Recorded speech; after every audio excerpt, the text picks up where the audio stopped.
حضرت عبداللہ ابن سلام رضی اللہ تعالیٰ عنہ فرماتے ہیں کہ میں یہودیوں کا بہت بڑا عالم تھا. ملنگ شلنگ بندے مطمئن کرنے آسان ہوتے ہیں، عالم فاضل پڑھے لکھے بندے کو کسی بندے کا مطمئن کرنا، متاثر کرنا بڑا مشکل ہوتا ہے. آپ فرماتے ہیں میں نبی کریم علیہ السلام کی بارگاہ میں پہلے دن گیا میں بحث کے ارادے سے، مناظرے کے ارادے سے، چونکہ یہودیوں کا عالم تھا. حضور اونٹنی پر تشریف فرما تھے. اور یارو محنت کر کے جو میک اپ کر کے چہرہ بنایا جاتا ہے اس کے اندر حسن تو کئی دفعہ ہوتا ہے پر جاذبیت نہیں ہوتی. لیکن جس بابے نے کبھی میک اپ نہ کیا ہو لیکن وضو ذرا طریقے سے کرے روز، تو رنگ گورا نہ بھی ہو تو لوگ کئی دفعہ یہ نہیں کہتے رنگ گورا ہے، بلکہ لوگ کہتے ہیں چہرہ نورانی ہے. اب میں اس پر میں کچھ کلام کر سکتا ہوں کہ گورے اور نورانی چہرے میں بھی فرق ہوتا ہے. کچھ چہرے گورے ہوتے ہیں پر نورانی نہیں ہوتے، کچھ گورے نہیں ہوتے پر نورانی بڑے ہوتے، یہ الگ عنوان ہے. تو حضرت عبداللہ ابن سلام رضی اللہ تعالیٰ عنہ فرمانے لگے جب میں گیا تو حضور اونٹنی پر تشریف فرما تھے، کہتے ہیں سادہ وضو، اور میں دیکھ رہا تھا کہ داڑھی مبارک میں کنگھی بھی نہیں ہوئی تھی. سرکار نے سر پہ سادہ سا امامہ باندھا تھا. حضور اونٹنی پر بیٹھے تھے اور جس اونٹنی پر تشریف فرما تھے اس پہ کجاوا بھی کوئی نہیں تھا. لیکن کہتے دو جملے حضور کی زبان سے نکلے، دو جملے، اور میں ان جملوں کا قیدی ہو گیا. میرے محبوب نے فرمایا جو چاہتا ہے کہ اس کی عمر بھی زیادہ ہو، رزق میں بھی برکت ہو. آپ بھی چاہتے ہیں نا عمر بھی زیادہ ہو، رزق میں بھی برکت ہو، تو حضور فرمانے لگے اس کے لیے کرنے کا کام یہ ہے کہ اگر وہ چاہتا ہے عمر زیادہ ہو، رزق میں برکت ہو، تو اپنے رشتہ داروں کے ساتھ اچھا سلوک کرے. یہ حدیث اگرچہ اپنے انہی الفاظ کے ساتھ مشکات میں موجود ہے، لیکن وہاں حضرت عبداللہ ابن سلام رضی اللہ تعالیٰ عنہ کہتے ہیں کہ وہ کیا مٹھاس تھی لفظوں میں، جملے تھوڑے تھے، بات میں گہرائی بہت زیادہ تھی. میں آیا تھا بحث کرنے پر میں آگے بڑھا، حضور کا دست مبارک تھاما اور میں نے عرض کی یا رسول اللہ مجھے کلمہ پڑھا دے، میں مسلمان ہونا چاہتا ہوں. ہمارے ہاں لوگ سمجھتے ہیں کہ بہت زیادہ فلسفہ بیان کرنے والا شاید کوئی بڑا پڑھا لکھا بندہ ہوتا ہے. یہ جی نفسیات کا بڑا ماہر ہے جی، اس نے کئی ماسٹر کیے ہوئے ہیں، ایم فل کی ہے، پی ایچ ڈی کی. او خدا کے بندے، نفسیات کا ماہر وہ ہوتا ہے جو سامنے والے کی عقل کے مطابق بات کرنا جانتا ہے. اور اگر تم کہے جی میری بات ہی بڑی مشکل ہے میں کس کو سمجھاؤں، تو آپ یہ پڑھے لکھے نہیں ہیں، آپ ابھی سمجھدار نہیں ہوئے. کلم الناس علی قدر عقولہم. اگر آپ پڑھے لکھے ہوتے تو لوگ آپ کی بات سمجھتے. میرے رسول کریم نے کبھی کوئی مشکل بات نہیں کی، کبھی کوئی فلسفہ نہیں بیان کیا، بلکہ تیری نگاہ ناز سے دونوں ہی مراد پا گئے. عقل غیاب جستجو، عشق حضور و اضطراب. اقبال کہتے ہیں اگر بڑا عقل مند آدمی ہوتا تھا تو حضور کی بات اس کے دل کو بھی اچھی لگتی، اور اگر کوئی عشق و مستی والا آتا تھا نا کہ میں نے مست ہو کے آنا ہے تو وہ بھی میرے نبی کی باتوں سے مست ہو جایا کرتا تھا. دونوں تیری نگاہ ناز سے دونوں مراد پا. تو حضور کو بات کرنے کا سلیقہ بھی بڑا شاندار آتا تھا. حضرت عائشہ صدیقہ رضی اللہ تعالیٰ عنہ فرماتی ہیں کہ نبی کریم صلی اللہ علیہ وسلم جب بات کرتے تھے تو اتنی دھیمی کرتے تھے، اتنی دھیرے میں کرتے تھے. میں تو چھوٹا آدمی ہوں، کسی بڑے بندے کو نصیحت بھی نہیں کر سکتا، ورنہ میں علماء سے تو نہیں لیکن جو طالب علم ہیں جن کا خیال ہے کہ شاید وہ میرے پاس کچھ سیکھنے آئے ہوئے ہیں مدرسے کے، تو میں ان سے کہتا ہوں کہ وہ کیا خطابت ہوئی جس میں سامنے والے کو سمجھ ہی نہیں آئی آپ نے کیا کہا. آپ اتنے جوش میں چلے گئے، کہتا جی وہ میرا عشق بڑا جوان تھا. تو میں نے کہا آپ کا عشق زیادہ جوان تھا، پھر رسول پاک کی سنت سے آگے نکل گیا ہے. اب ٹھہر ٹھہر کے بات کریں. آپ کی بات اگر سامنے والے کی سمجھ میں نہ آئی تو اس کا معنی کیا ہوا. اسی طرح سے ہماری نعت خوانی کا ماحول ہوتا ہے، 6 بندے نعت پڑھ رہے ہوتے ہیں، ایک اسپیکر ادھر ہوتا ہے ایک ادھر ہوتا ہے، کوئی سمجھ نہیں آتی ہے کیا کہہ رہے ہیں. اور پھر اس کے ساتھ ساتھ وہ یہ بھی مطالبہ کر رہے ہوتے ہیں کہ ہاتھ بھی کھڑے کرو جنو جنو عشق ہے. میں کہ انج نہیں کہی دا، ویسے تو کہہ چلو پڑھ لیں، ورنہ اگر آپ ایسے ہی استاد بائی پاس والے بیچارے کو تو ہارٹ اٹیک ہو جائے گا ہاتھ کھڑا کرے گا. تو ہے تو وہ بھی عاشق رسول ہی نا، لیکن یہ قسمیں نہ ڈالیں، یہ کوئی طریقہ ہی نہیں ہے، نہ کہیں دین اس کی اجازت دیتا ہے. ہم نے تو یہ سنا ہے کہ صحابہ کہتے ہیں جب اللہ کے حبیب گفتگو کرتے تھے تو ہم یوں بیٹھتے تھے کہ ہمارے سروں پہ پرندے بیٹھے ہو، تو حرکت بھی نہیں کرتے تھے. تو بہرحال جو بات عرض کرنی ہے اس پر غور کریں. جناب عائشہ صدیقہ کہتی ہیں ٹھہر ٹھہر کے بات کرتے آہستہ، اور یہ لفظ آپ کو یاد رکھنا ہے. سیدہ عائشہ صدیقہ کہتی ہیں جب حضور گفتگو کرتے تھے نا تو اگر ہم نبی پاک کے الفاظ کو گننا چاہتے تھے تو گن بھی سکتے تھے، گننا چاہتے تو گن بھی. ایک تو آپ کی جو سادگی ہوگی وہ اصل ہوگی، ملمہ سازی سے نکلے. پہلے ہماری شادیوں پہ دلہا اور دلہن جاتے تھے بیوٹی پارلر، اب سارا خاندان جاتا ہے. اس میں حسن نہیں ہوتا، اس میں بے وقت ہو جاتا ہے آدمی. آپ کو جو رب کریم نے بنایا ہے اس سے زیادہ شاندار آپ کو کوئی بنا سکتا ہے؟ الذی خلقک فسواک فعدلک فی ای صورت ما شاء رکبک، اللہ فرماتے ہیں جو میں نے تیرا چہرہ بنایا ہے نا یہ میری چاہت ہے، میں نے جیسا چاہا ہے تجھے بنایا ہے، تو مجھے تجھے وہ چہرہ پسند کیوں نہیں جو میرے رب نے بنایا ہے؟ یہ چاہت ہے الذی خلقک کا جس نے تمہیں پیدا کیا، فسواک فعدلک، پھر ہموار کیا، پھر برابر کیا، اور فی ای صورت ما شاء رکبک، پھر جس صورت میں اس نے چاہا تجھے ترکیب کیا۔ تو پہلی بات، اور دوسری بات گفتگو کریں تو ذرا تھوڑا سا نا موقع دے کسی اور، کچھ لوگ ایسے ہوتے ہیں جن کے پاس آپ بیٹھے تو بس وہی بولیں گے، آپ نہیں بول سکتے، اب وہی بات کریں، گفتگو کریں، معنی خیز کریں، اتنی باتیں نہ کریں کہ پھر آپ رہ جائیں، کم بات کریں، اور جتنی کریں وہ وزنی کریں تاکہ آپ کی بات کا ایک خاص حجم ہو، ایک وقار ہو۔ اللہ کے محبوب بات کرتے تو اس بات کے اندر وزن ہوتا، وقار ہوتا۔ ہمارے اصحاب رحمۃ اللہ علیہ ہمیں اکثر حکم دیتے تھے تقریر تھوڑی کرنا، نعت کے 2-3 شعر پڑھنا، تو میں نے ایک دن عرض کی حضور کیوں؟ فرمانے لگے اللہ رسول کی بات کو بے وقت نہ کر دینا کہ لوگ سننا نہ چاہیں اور تم جبرن سناؤ، فرمایا رنگ اس طرح کا ہونا چاہیے کہ لوگوں میں دلچسپی ابھی ہو اور بات ختم ہو جائے، اس کو بے وقت کر دینا ہے کہ زبردستی آپ تو اچھی گفتگو کریں، معنی خیز سنیں۔ ایک حدیث پاک حضرت ابو بردہ رضی اللہ تعالیٰ، ایک صحابی ہیں، البدایہ والنہایہ میں روایت آپ کو ملے گی، وہ کہتا ہے میرا اپنی بیوی سے اختلاف ہو گیا۔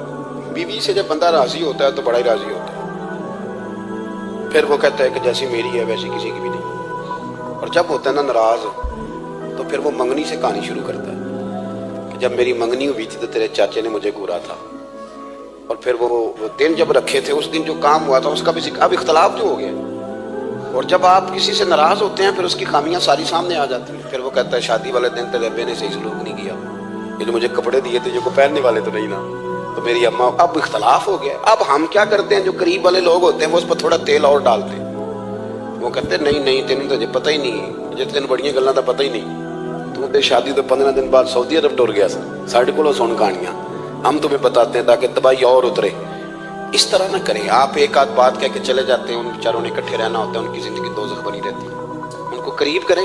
اللہ کے رسول تو کسی کا نکاح کرتے تھے تو میاں بیوی کے درمیان محبت کی دعا فرماتے تھے، تو وہ صحابی آئے تو اپنی بیوی سے ناراض تھے تو انہوں نے اب بات شروع کر دی، کہنے لگے یہ بھی کرتی ہے، یہ بھی کرتی ہے، یہ بھی کرتی ہے، یہ بھی غلطی ہے، یہ بھی غلطی ہے، یہ بھی کوتاہی ہے، بڑی باتیں سنائیں۔ اللہ نے کان کتنے دیے اور زبان، اس کا مطلب ہے سنگل بولنا چاہیے اور ڈبل سننا چاہیے۔ آپ جتنا بولتے ہیں اس سے ڈبل سننے کا مزاج بنائیں، کیونکہ کان اللہ نے 2 دی اور زبان سنگل بولیں اور ڈبل سنیں۔ حضور سنتے رہے، بلکہ حضرت ابو بردہ رضی اللہ تعالیٰ عنہ کہتے ہیں میرے محبوب نے نا تکیہ منگا لیا، ٹیک لگا لی۔ کئی لوگ کہتے ہیں نا جی ڈاکٹر نے میری بات تو پوری سنی کوئی نہیں، تو جب تک پوری سنی نہ جائے بعض بندوں کو تسلی نہیں ہوتی، پورا وقت دیا۔ وہ کہتے ہیں جتنا میرے اندر غبار تھا سارا میں نے نکالا اور میں نے ثابت کر دیا کہ میری بیوی میں یہ بھی کمزوری ہے، یہ بھی کمزوری ہے، یہ بھی کمزوری ہے۔ کہتے ہیں جب میں تھک گیا نا باتیں کر کر کے اور باتیں ختم ہو گئی تو حضور ہلکا سا مسکرائے، پھر پہلی نظر ہی لوٹ لے ماہی تیرے ہار شنگاراں۔ کہتے ہیں حضور ہلکا سا مسکرائے زیر لب اور فرمانے لگے کہ تیری بات ختم ہو گئی ہے تو ایک میں بھی کر لوں؟ تو نبی کریم صلی اللہ تعالیٰ علیہ وسلم فرمانے لگے صرف ایک بات کا جواب دے، صرف ایک، تیرے آگے ہیں یوں دبے لچے فصحا عرب کے بڑے بڑے، کوئی جانے منہ میں زبان نہیں بلکہ جسم میں جان نہیں۔ حضور فرمانے لگے یہ بتا کہ تیری بیوی میں ساریاں خامیاں ہی ہیں کہ کوئی خوبی بھی ہے؟ بھائی اتنا جواب دے دے، زیادہ لمبی چوڑی بات نہیں، تیری بیوی میں ساریاں خامیاں ہیں۔ اللہ جو بندے بناتا ہے نا تو ایسا کوئی بندہ رب کریم نے نہیں بنایا جس کے اندر اللہ نے کوئی خوبی نہ رکھی ہو۔ یہ الگ بات ہے کہ ہماری اپنی اینک پر مٹی پڑی ہوتی ہے اور ہم سامنے والے کا چہرہ صاف کرتے رہتے ہیں، اپنی اینک نہیں صاف کرتے۔ تو حضرت ابو بردہ رضی اللہ تعالیٰ عنہ فرماتے ہیں جب سرکار نے اس شخص سے یہ بات کہی نا کہ کوئی خوبی بھی ہے تیری بیوی میں، تو کہتے ہیں وہ شخص کہتا ہے میری نا بالکل ایک جملے نے سوچ ہی بدل دی ساری، یوں سمجھ لے کہ میں اس روڈ پہ چل رہا تھا، میرے نبی پاک نے مجھے اس والے راستے پہ ڈال دیا، بالکل ساری سوچ، یعنی ایک ہی جملہ لیکن ہر چیز بدل دی سرکار نے۔ حضور فرمانے لگے کوئی خوبی بھی ہے؟ کہتے میں تھوڑی دیر چپ رہا، عرض کی یا رسول اللہ صلی اللہ علیہ وسلم آپ حکم کریں۔ تو حضور فرمانے لگے اپنی بیوی سے کبھی پوچھ نہ رکھو، اگر تمہیں اس کی خامیاں نظر آئیں تو اس بات پر توجہ کرو جو اس کے اندر خوبی ہو۔ کہتے ہیں میں نے اٹھ کے عرض کی یا رسول اللہ میری بیوی پردے کی بڑی پابند ہے، میری خوابگاہ میں کوئی دوسرا شخص کبھی پیر بھی نہیں رکھ سکتا، تو فرمایا جا پھر گھر جا کے بسا، جو سب سے اعلیٰ خوبی تھی وہ تو اللہ نے تیری بیوی کو عطا کی ہوئی ہے، گھر بسا۔ تو ایک تو سرکار کی ظاہری جو اللہ نے آپ کو حسن و جمال دیا تھا وہ بے مثل تھا، گفتگو کا جو ڈھب اور سلیقہ دیا تھا وہ بے مثل اور بے مثال تھا، اور پھر جو حضور کی ادائیں تھی نا، کانا خلقہ القرآن۔ حضرت عائشہ صدیقہ کہتی ہیں میرے محبوب کے اخلاق دیکھنے ہو تو قرآن پڑھو، جن اخلاق کا قرآن درس دیتا ہے وہ عملی طور پر سارے مدینے والے محبوب میں پائے جاتے تھے۔ جو سب سے بہترین عادت تھی نا، بہترین ترین عادت، وہ اللہ نے میرے رسول کریم کو عطا فرمائی۔ ہمارا نا اب ایک مزاج بن گیا ہے، ہمارے پاس لوگ بڑے فخر سے بتاتے ہیں کہ جی مسواک سنت ہے، اب تو سائنس بھی مان گئی ہے کہ مسواک کریں گے تو آپ کے وجود کے اندر جو منہ میں فالتو مادے ہوں گے جراثیم وہ مر جائیں گے، اب سائنس بھی مان گئی ہے۔ مجھے کبھی کبھی اس لفظ سے بڑی تکلیف ہوتی ہے، میں کہتا ہوں کہ سائنس اگر نہ مانے تو ہمیں کوئی اس پہ فرق پڑتا ہے؟ نہ مانے سائنس، ہمیں کیا لینا دینا سائنس سے؟ سائنس تو کبھی کچھ کہتی ہے پھر کبھی کچھ اور کہنے لگ جاتی ہے، سائنس کا کیا ہے؟ سائنس کو منوانا ہماری ڈیوٹی۔ اس طرح کا دین نہ بناؤ کہ معاذ اللہ دین کو سائنس کا غلام کر دو۔ سائنس کل بھی رسول اللہ کی غلام تھی، آج بھی میرے نبی پاک کی غلام ہے۔ تو حضور کی جتنی ادائیں ہیں، جتنی، ایک کدو شریف ہے، حضور نے کدو استعمال فرمایا ہے۔ آپ چلے جائیں کسی بھی جگہ پہ، جس بندے کو بہت زیادہ بلڈ پریشر کا مسئلہ ہونا تو آپ اس کو ڈاکٹر کہتے ہیں کہ کدو ملے تو اس کو استعمال کراؤ۔ تیزابیت حد درجے اختیار کر جائے اور اندر کا نظام سارا درم برم ہو جائے تو اس کو کدو استعمال کراؤ، اور آپ اس کی خاصیت دیکھ لیں۔ تمام سبزیوں میں سے تحقیق بھی سب سے زیادہ اسی پہ ہوتی ہے۔ میرے رسول پاک کا ایک طریقہ مبارک ہے، اور صحابہ کے اگرچہ سید الطعام گوشت ہے، کانوں کا سردار اسے کہا گیا، لیکن حضرت انس بن مالک رضی اللہ تعالیٰ عنہ فرماتے ہیں کہ درزی نے نبی پاک کی دعوت پکائی تھی، وہ درزی تھا، کپڑے سیتا تھا۔ آپ فرماتے ہیں کہ میں حضور کے ساتھ اس درزی کے گھر گیا تو گوشت اور کدو پکا ہوا تھا۔ فرماتے ہیں اگرچہ سردار گوشت ہی ہے پر نبی کریم نے نا گوشت کے ٹکڑے ہٹا کے نا تو اندر سے کدو نکال کے کھایا۔ حضرت انس بن مالک کہتے ہیں مجھے کدو پسند نہیں تھا، میں نے کبھی نہیں کھایا تھا، گھر میں ہوتا تو میں جھگڑا کرتا، پر آج حضور کی رغبت دیکھی نا تو کل نہیں پسند تھا پر ابھی مجھے کدو بڑا پسند ہو گیا، مجھے کدو شریف سے پیار ہو گیا۔ جو اعلیٰ ترین چیزیں تھیں وہ نبی پاک نے استعمال فرمائی، اعلیٰ ترین۔ زیتون کی افادیت کبھی کم ہوئی ہے 1400 سالوں میں؟ کبھی کسی نے کہا ہو کہ زیتون استعمال نہ کرو؟ کبھی اس کی افادیت میں، یہ امامہ میرے نبی پاک کی سنت ہے، سارے پڑھیے صلی اللہ، حضور کی سنت ہے نا یہ۔ کبھی کوئی بندہ ایسا آپ کو ملا ہو کہ اس نے امامہ باندھا ہو تو کسی نے کہا ہو رہن دے یار تینوں سونا نہیں لگتا؟ بندے سارے سونے تو نہیں نہ ہوندے، میری بات کی سمجھ آ رہی ہے؟ لیکن امامہ کبھی کوئی آپ کو ملے گا ہی نہیں کہ اس بندے کے مزاج کے ساتھ یہ فٹ، یا اس کے چہرے کے ساتھ یہ فٹ۔ اینک آپ لے لیں بازار سے، چھوٹی بھی ملتی ہے بڑی بھی ملتی ہے، کچھ لوگوں کے چہرے پہ کچھ چیزیں نہیں سیٹ ہوتی، فٹ نہیں ہوتی، لیکن یہ سرکار کی چونکہ سنت ہے، اور اس کا اعزاز یہ ہے کہ نبی پاک نے فرمایا جمعے والے دن امامہ باندھ کے آیا کرو، جمعے والے دن امامہ باندھ کے آیا کرو۔ جو لوگ جمعے والے دن امامہ باندھ کے آتے ہیں اللہ کے فرشتے ان پر درود بھیجتے ہیں، لیکن امامہ شریف ہونا چاہیے، اپنی مرضی کا رومال نہ باندھ لیں، کم از کم 3.5 گز اوپر، ٹوپی کے اوپر باندھا گیا ہو، اپنی مرضی کا طریقہ نہیں اختیار کریں، وہ جو شریعت نے حدود بیان کی ہیں اس کے مطابق چلیں۔ میری بات کی سمجھ آ رہی ہے؟ تو جو بات میں نے چھیڑی ہے وہ یہ ہے کہ اللہ کے محبوب رب کریم کی دلیل ہے۔ جتنا کائنات کے اندر حسن کوئی بندہ تلاش کرنا چاہے گا وہ مجبور ہو جائے گا اور اسے دروازہ رسول پہ جانا ہی پڑے گا، اسے نبی پاک کے دروازے پر اسے جانا پڑے۔ ہم کوشش بڑی کرتی ہیں سونے لگنے کی، بڑے بڑے لوگ روپ دھارتے ہیں بیچارے، بڑا کچھ کرتے ہیں، لیکن آپ کو لوگ سونا کہیں گے، نورانی نہیں کہیں گے۔ مجھے بڑی کر لیں، داڑھی روز بنائیں بے شک، لیکن فطرت داڑھی ہے، حسن ناراض ہو گیا۔ اور داڑھی بڑی سمجھدار ہے، کبھی عورت کے منہ پہ نہیں آتی مرد کے منہ پہ، مرد کے منہ پہ داڑھی آتی۔ چلے میں کوئی بات نہیں کرتا ورنہ میں تو حنفی ہوں، میرے امام صاحب تو اس بندے کی گواہی قبول نہیں کرتے جس نے داڑھی نہ رکھی، وہ کہتے ہیں اس کی شہادت کچہری میں قابل قبول نہیں ہے، وہ تو قبول نہیں کرتے اس کی شہادت کو بھی۔ اب چلیں عوام سے ڈرتے ڈرتے کئی دفعہ کچھ باتیں نہیں بتائی جاتی پر باتیں ہیں تو صحیح نا۔ ایک بندے نے داڑھی مڈائی تھی تو جناب عمر نے مدینے سے بھی نکال دیا تھا۔ ان سانو کانے کوئی کہہ گیا کہ چنگی طرح نیک ہوے گا تاں رکھی تے روٹی ادن کھائی ہاں جدن چنگی طرح نیک ہو جائے گا، اس سے پہلے کیوں کھاتے ہو؟ یہ قسم اٹھاؤ کہ پیسے اس دن پکڑنے ہاتھ میں جس دن چنگی طرح نیک ہونا ہے. کچھ لوگ کہتے ہیں میں اندر سے ٹھیک نہیں. تو اندر سے ٹھیک ہونا تیری ڈیوٹی نہیں, ظاہر ٹھیک کرنا تیری ڈیوٹی ہے, باطن تو رب کریم اپنی رحمت سے درست فرمایا کرتا ہے. تو جو تیرے ذمہ لگایا اللہ نے وہ تو کرنا, جو تیرے اللہ نے. ظاہری صورت سے ہوتا کیا ہے, سنو کیا ہوتا ہے. مولانا رومی نے لکھا ہے حضرت موسیٰ علیہ السلام کے زمانہ مبارکہ میں ایک شخص تھا, تو حضرت موسیٰ علیہ السلام کی نقلیں اتارتا تھا. آپ کی طرح لمبا کرتا پہنتا تھا, ہاتھ میں چھڑی پکڑتا تھا, تھوڑا غصے سے بولتا تھا, معاذ اللہ نقل اتارتا تھا. جناب موسیٰ کلیم اللہ علیہ السلام کی قوم کا جب غلبہ ہوا تو انہوں نے نکال دیا اس کو. تو نقلیں اتارتا ہے, وہ نکل گیا, شہر سے باہر نکال دیا. حضرت موسیٰ کلیم کہتے ہیں میں ایک دن کوہ طور پہ گیا ہوا تھا, تو رب کریم نے مجھ سے فرمایا کہ فلاں جگہ فلاں درخت کے نیچے میرا ایک دوست انتقال کر گیا ہے, اسے اٹھائیے, غسل دیجیے, کفن دیجیے, جو اس دور کا طریقہ تھا تدفین کر دیں.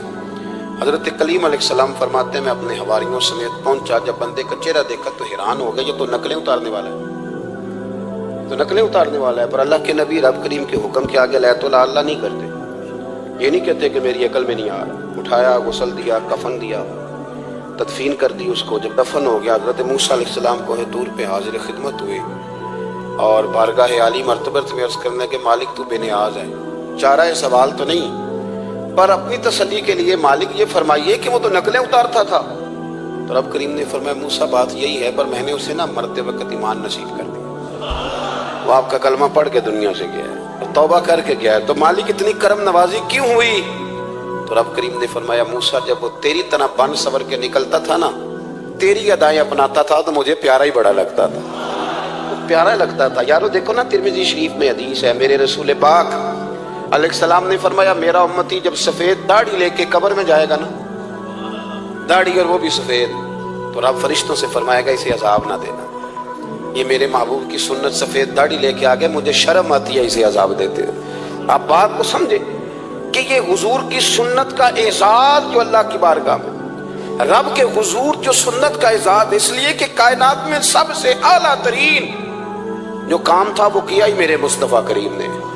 اعلیٰ ترین عمل نبی پاک, اعلیٰ ترین, اور طریقہ مبارکہ میں حسن اور جاذبیت. اور آپ اندازہ کر لیں, ہم لوگ پٹری سے اتر جاتے ہیں, مرضی کرتے ہیں, ہمارا مزاج ہے اتنا مرضی کو کہے کہ الکوہل والی خوشبو استعمال نہ کریں, اور ہم کوئی نہ کوئی دلیل نکال کے لے ہی آتے ہیں. لیکن خوشبو اس دور میں بھی اتنی بکتی ہے جس کی آدمی, اور لوگ اپنی اپنی ضرورت کے لیے اس کو استعمال ہے. ان 1400 سالوں میں 1450 سالوں میں ایک دفعہ بھی ایسا نہیں ہوا کہ یہ کاروبار کہیں ٹھنڈا ہوا ہو. حرم شریف اللہ آپ کو لے جائے تو مسجد نبی میں سونے کی دکان کے ساتھ خوشبو والی دکان ہوتی ہے. یعنی اتنا مہنگا کاروبار ہے کہ جتنا کرایہ سونے کی دکان والا دے رہا ہے اتنا ہی خوشبو کی دکان والا دے رہا ہے. اتنا مہنگا یہ کاروبار ہے. ایک دن بھی اس کام کی اہمیت کم نہیں ہوئی. اور رسول کریم نے کیا فرمایا, صحابہ کہتے ہیں 3 چیزوں سے کبھی منع نہیں کرتے تھے. وہ تکیہ دیتا تھا تو قبول کرتے تھے. کوئی بندہ اگر حضور کو دودھ پیش کرتا تھا تو نبی پاک قبول کرتے تھے, اور اگر کوئی شخص حضور کو خوشبو دیتا نا تو حضور جلدی قبول فرماتے تھے. یہ مزاج تھا. تو جو اعلیٰ ترین چیزیں تھیں ان کو میرے رسول کریم صلی اللہ علیہ وسلم نے کیا, ہمیں کر کے دکھایا. ہمارا ظاہری حلیہ, آج بھی اہل عرب لمبا کرتا پہنتے ہیں, آپ لمبا کرتا پہننے حیا کے زیادہ قریب ہے. کھلا لباس حضور پسند کرتے تھے, یہ شرم و حیا کے زیادہ قریب ہے. اس کے اندر انسان کا پردہ زیادہ ہے. وہ ساری اعلیٰ قسم کی صفات جن سے ایک آدمی متصف ہو سکتا ہے اور اپنے آپ کو سجا سکتا ہے, اپنے معاملات کو ٹھیک کر سکتا ہے, وہ ساری رسول پاک نے ہمیں عطا فرمائی. ایک حضور کا طریقہ مبارکہ تھا کہ سامنے والے جتنے لوگ حضور کے دائیں بائیں رہتے تھے ان کا خیال کرتے تھے. ہم تو خیال رکھواتے ہیں نا اپنا کہ سارے مل کے میری عزت نہیں کرتا, تو میری. تو میں کہتا ہوں کہ یہ تو یہاں اپنی عزت کی بھیک مانگی ہے یا آپ نے لڑائی کر کے عزت لی ہے. ایسا نہ کریں, آپ عزت دینی شروع کر دیں, اللہ آپ کو سکون عطا کر دے. آپ احساس کریں دوسروں کا. حضور نہ شدت کے ساتھ, یہ اعلیٰ سنت ہے میرے نبی پاک کی صلی اللہ ہو, سارے پڑھیے درود شریف صلی اللہ ہو, یہ اعلیٰ سنت ہے. آپ دیکھیں نا بخاری مسلم میں موجود ہے, حضور فرماتے ہیں میرا دل چاہتا ہے میں لمبی نماز پڑھاؤں, لمبی نماز پڑھاؤں, دل میرا چاہتا ہے. لیکن فرمایا جب میں دیکھتا ہوں نا کہ پیچھے بچے بھی کھڑے ہیں, بوڑھے بھی کھڑے ہیں, بیمار بھی کھڑے ہیں, تو گویا حضور فرمانے لگے میں بندوں کا احساس کر کے رب کی نماز چھوٹی کر دیتا ہوں. میں مختصر پڑھاتا ہوں. اور مسند امام احمد بن حنبل میں حدیث کے لفظ ہیں کہ اگر کوئی نبی پاک کا انتظار کر رہا ہوتا تھا تو نماز مختصر پڑھتے تھے اور اس کو فارغ کر کے بھی لمبی نماز پڑھتے. ایسا نہیں کہ اب آئے ہیں 4-5 لوگ تو ان کو پتہ چل جائے کہ حضرت جی بڑی تگڑی نماز پڑھتے ہیں, بڑے صوفی صافی آدمی. یہ نہیں, بلکہ مسند امام احمد بن حنبل میں تو وہ خوبصورت حدیث موجود ہے.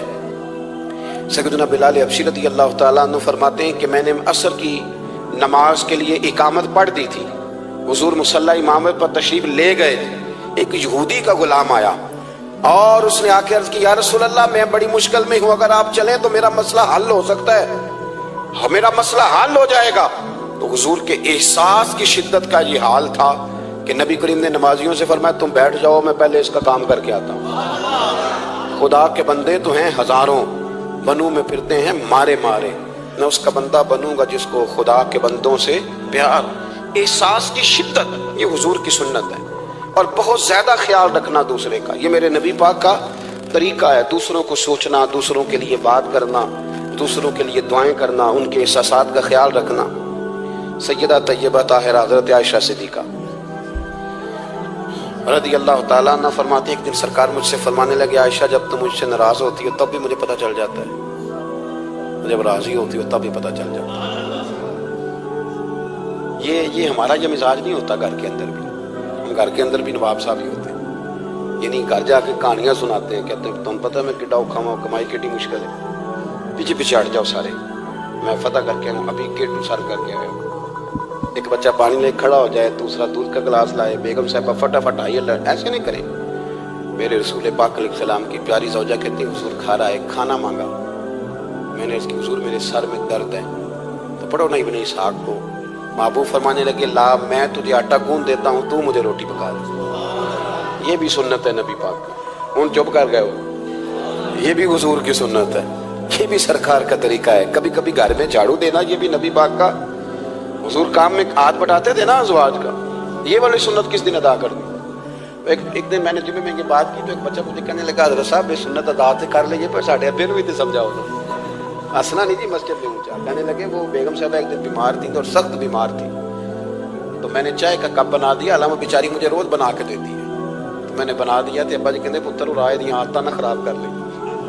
تو اب آپ تو سنت کچھ اور بیان کر رہے ہیں, میں کہ تسی شروع کرو نا تاکہ تواڈے بچے تو نہ یہ سوال کرن کہ آج تسی کر رہے ہو. تو اس میں بھی کوئی حکمت ہوگی. بزرگ اگر کوئی بات کرتے ہیں تو وہ بھی کوئی اتنی بری نہیں ہوتی, اس کے اندر بھی کوئی نہ کوئی حکمت ہوتی ہے. لیکن اپنے گھروں کے ماحول میں خوبصورتی لائیں, یہ سٹیٹس نہیں اہل اسلام کا. بات سمیٹنے کی طرف آ رہا ہوں. حضرت عائشہ صدیقہ رضی اللہ تعالیٰ عنہ فرماتی ہیں حضور فرمانے لگے کہ جب تم راضی ہوتی ہو تب بھی مجھے پتہ چل جاتا ہے, اور جب ناراض ہوتی ہو تب بھی. تو میں نے کہا یا رسول اللہ صلی اللہ علیہ وسلم وہ کس طرح؟ آنکھیں میں نے کھول لی, حضور کس طرح؟ تو دیکھو نبی پاک سامنے والے کے جملوں کا بھی احساس کرتے, خیال کرتے کہ سامنے والا کہاں سے بات کر رہا ہے. اللہ کے محبوب فرمانے لگے تمہیں اگر کبھی قسم کھانی ہو نا, تمہارا مزاج ہے قسم کھانی پڑے اور تم مجھ سے ناراض ہو تو پھر تم کہتی ہو مجھے ابراہیم کے رب کی قسم, اور جب تم راضی ہو اور قسم کھانی پڑے تو کہتی ہو مجھے محمد مصطفیٰ کے رب کی قسم. تو جناب عائشہ کہتی ہیں میں زبان سے ہنس رہی تھی اور آنکھیں میری آنسو برسا رہی. میں نے کہا محبوبہ اتنا خیال کرتے, یہاں تک آپ کو احساس, یہاں تک پتہ ہوتا ہے, یہاں تک. میرے رسول کریم علیہ السلام لوگوں کا احساس کرتے, خیال کرتے, شوق پیدا کرتے, وارفتگی ہوتی. کئی دفعہ حضور فرض نماز پڑھ کے گھر چلے جاتے, تھوڑی دیر کے بعد آتے مسجد میں نماز پڑھ لیتے. کئی دفعہ قاضی اعجاز مالکی رحمۃ اللہ علیہ اس کو لکھنے کے بعد اس کی شرح میں فرماتے ہیں اصل بات یہ تھی کہ حضور جب تک مسجد میں رہتے تھے صحابہ ادباً بیٹھے رہتے تھے, تو حضور فرماتے میں جاؤں گا نہیں تو یہ بھی نہیں جائیں گے. تو سرکار گھر تشریف لے جاتے تاکہ لوگ اپنے اپنے کام میں لگ جائیں, اور پھر حضور واپس آ جاتے. ایک تو اپنی ظاہری وضاحت میں سادگی لائیں. ہماری بہت ساری مشکلات کی اصل وجہ یہ ہے کہ تکلف بڑا بڑھ گیا, بڑا تکلف بڑھ گیا. ہم کوشش کرتے ہیں دوسروں کے برابر جانے کی, ہمیں کیا ضرورت پڑی ہے دنیا سے مقابلہ کرنے. ہم نے تو اللہ رسول کی رضا کے اندر رہنا ہے, اور دنیا میں سب سے بہترین شخص وہ ہے جس کے پاس مال تو ہے پر لالچ کوئی نہیں. اپنے آپ کو پیچھے لائیں. دوسری بات یہ کہ اپنی گفتگو بڑی صاف ستھری کریں, سادی کریں, اس کے اندر کوئی تکلف نہ برپا کریں, بات سامنے والے کی عقل کے مطابق کریں. اور تیسری بات یہ کہ اپنی عادات میں, اٹھنے بیٹھنے میں, چلنے پھرنے میں اپنا تھوڑا سا خیال کریں. اور ایک بات اور آپ کو عرض کروں, یہ آپ کو زیادہ دیر محنت نہیں کرنی پڑے گی. اگر تھوڑا سا وقت اپنے آپ کو دے دینا, اقبال کہتے ہیں اپنے من میں ڈوب کر باجا سراغ زندگی، چل تو اگر میرا نہیں بنتا نہ بن، اپنا تو بن، اپنا تو بن۔ تھوڑا اپنے اوپر بھی تو محنت کر لے کہ ساری زندگی دوسروں کی اصلاح کرتے رہنا۔ دوست کوشش کرے اپنی عادات پہ 2 4 5 ہفتے کے لیے محنت کرے تاکہ عادتیں سنور جائیں، تاکہ طبیعتیں بدل جائیں۔ ایک حدیث پڑھتا ہوں اور اپنی بات کو سمیٹتا ہوں۔ میرے رسول کریم صلی اللہ تعالی علیہ وآلہ وسلم نے فرمایا کہ اگر اللہ اخلاق کو چہرہ دیتا نا، یہ جو عادات ہوتی ہیں، اور عادات سے مراد صرف میٹھا بولنا نہیں بلکہ لالچ نہ کرنا بھی خلق ہے، تھوڑے پہ راضی رہنا بھی خلق ہے، سچ بولنا بھی خلق ہے، غیبت سے بچنا بھی اصل اخلاق یہ ہے۔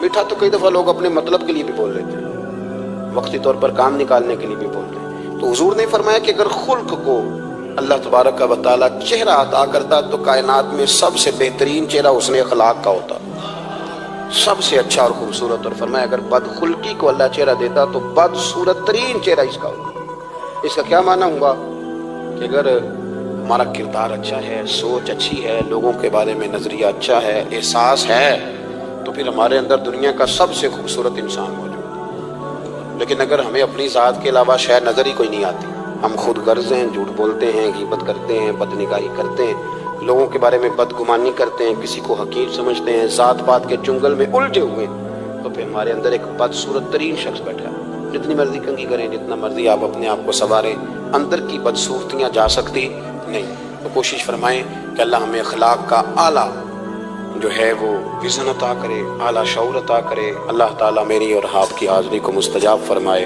آخر دعوانا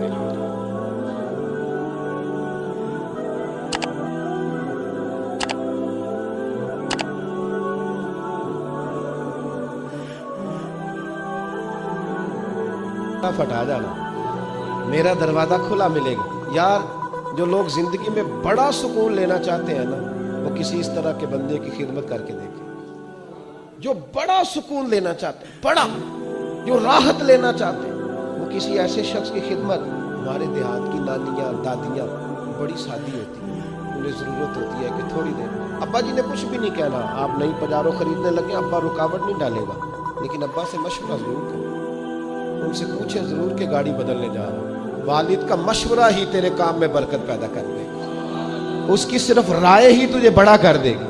آپ ضرور مکان تبدیل کریں اور کئی منزلہ بنائیں، لیکن تھوڑی دیر ابا کے پاس جائیں کہ اگر آپ کہیں تو مکان بدل دیں، اس لیے کہ والد کا صرف مشورہ نہیں ہوگا، اس کی دعائیں بھی تیرے ساتھ ہوں۔ یہ انفرادیت تجھے ملے گی سادے لوگوں کے ساتھ، ایسے لوگوں کے ساتھ۔ بلکہ امام یوسف صالح نے تو ایک بڑی خوبصورت بات لکھی ہے، کہتے ہیں ایک حضور کا پینڈو تھا، حضور فرماتے تھے یہ ہمارا دیہاتی اور ہم اس کے شہری ہیں۔ آپ کسی کو پینڈو کہہ دیں اسے بھی غصہ آتا ہے۔ میں نے بھی دیکھا ایک نوجوان بڑا ناراض تھا دوسرے، کیا ہوا؟ کہا سب مجھے پینڈو کہتے ہیں۔ میں کہ یار تو مینو کہہ، میں الحمدللہ پینڈو ہوں، میرے ابا جی بھی پینڈو ہوں، میرے دادا جی بھی پینڈو ہوں۔ پینڈو ہونا کوئی معاذ اللہ تعالیٰ بری بات ہے؟ اس میں کیا قباحت ہے؟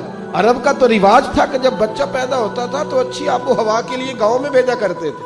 میرے محبوب پاک بھی حضرت حلیمہ سعدیہ کے گاؤں میں جا کے رہے ہیں۔ یہ عجیب بات ہے بھائی، جتنے شہر آباد ہیں یہ سارے دیہاتیوں نے ہی آباد کیے، سب نے۔ یہ الگ بات ہے کہ شہر میں آ کر پڑھنے والے بھول گئے کس کی ماں نے کتنا زیور بیچا، بھول گئے لوگ۔ اب وہ کہتے ہیں ہم تو رئیس اعظم سے شروع سے ہی۔ تھوڑا پیچھے پلٹ کے دیکھ، تیرے ہوش ٹھکانے آ جائیں گے۔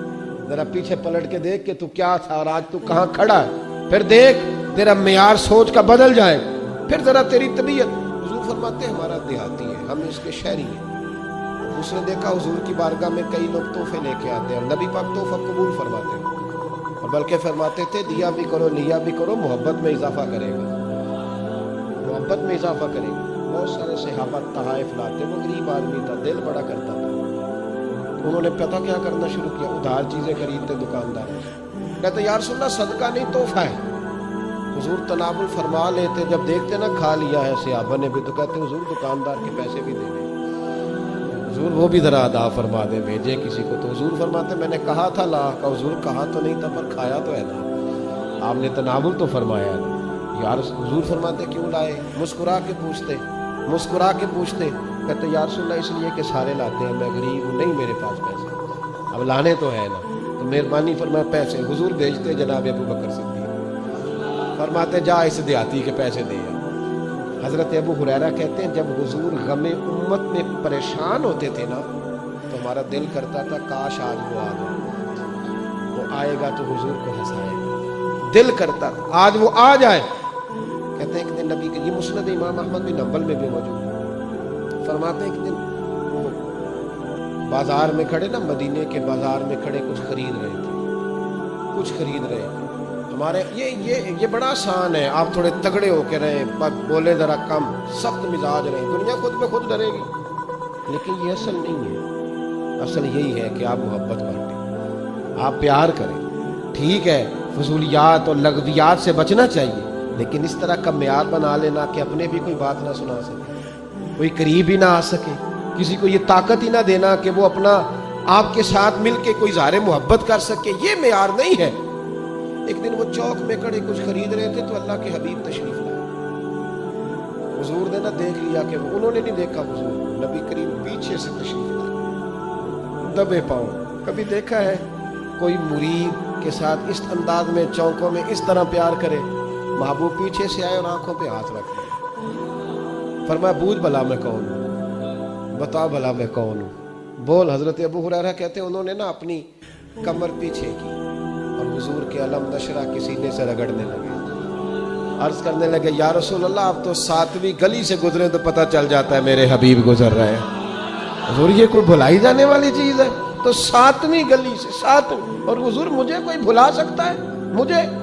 وہ خواجہ غلام فرید صاحب نے محبوب کی بارگاہ میں بڑے ادب سے کہا تھا، کہنے لگے تن تندور ہڈاں دا بانا تے اسی ہاواں نال تپایا، کپ کپ مکیاں پیڑے کیتے اتوں عشق پلیتھن لایا، تن دا سالن من دی ہانڈی لون صبر دا پایا، غلام فریدہ وے میں ساری تیری تینوں اجے یقین نہیں آیا، غلام فریدہ وے میں ساری تینوں اجے یقین نہیں آیا۔ نبی کریم کی پشت سے رگڑنے لگے اپنی پشت، حضور کے علم نشرہ کسی نے، حضور 7ویں گلی سے گزرے تو پتہ چل، حضور نے محبت فرمائی، یہ پیار۔ کبھی کبھی اپنے نوکر کو بھی ساتھ بٹھا کے کھانا کھلا لیا کر، کبھی بلا لیا کر، وہ جو مزدور ہوتا ہے نا مزدور، اس کے ساتھ کبھی بیٹھا کر، نیچے اتر کے اللہ سکون عطا کرے گا، بیٹھا کر اس کے ساتھ، جس کے ہاتھوں کو گریز لگی ہے اسے کہا کر آپ پہلے تیرے ہاتھ دھوئیں پھر مل کے روٹی کھائیں، آیا بیٹھا کر کبھی ان لوگوں کے بیچ بیٹھ تاکہ تیرے کردار اخلاق سنور جائیں۔ محبوب پاک نے نا ہاتھ تھاما اور محبت کرنے لگے اور یوں فضا میں ہاتھ بلند کر کے فرمایا یہ میرا غلام ہے، میں نے بیچنا ہے، کسی نے کوئی خریدے گا؟ چوک تھا نا، غلام بکا، کوئی خریدے گا؟ پہلے محفل میں ہنسی تھی، خوبصورتی تھی، جب کہا نا کوئی خریدے گا تو محفل میں درد آ گیا، سوز آ گیا، صحابی نے رونا شروع کر دیا۔ محبوب نے فرمایا دیوانے روتے کیوں ہو؟ عرض کی حضور نہ رنگ ہے نہ روپ ہے، نام تک نہیں لکھنا آتا، میری کیا قیمت ہے، کون خریدے گا؟ جب ان کی آنکھوں میں آنسو آئے تو حضور بھی روئے، ان کا سینے کے ساتھ سینہ ملایا اور محبوب فرمانے لگے رونا بند کر، جسے میں بیچوں وہ اللہ کی نظر میں بڑا قیمتی ہوا کرتا ہے، اللہ کی نظر میں بڑا قیمتی ہوتا ہے، بند کر رونا۔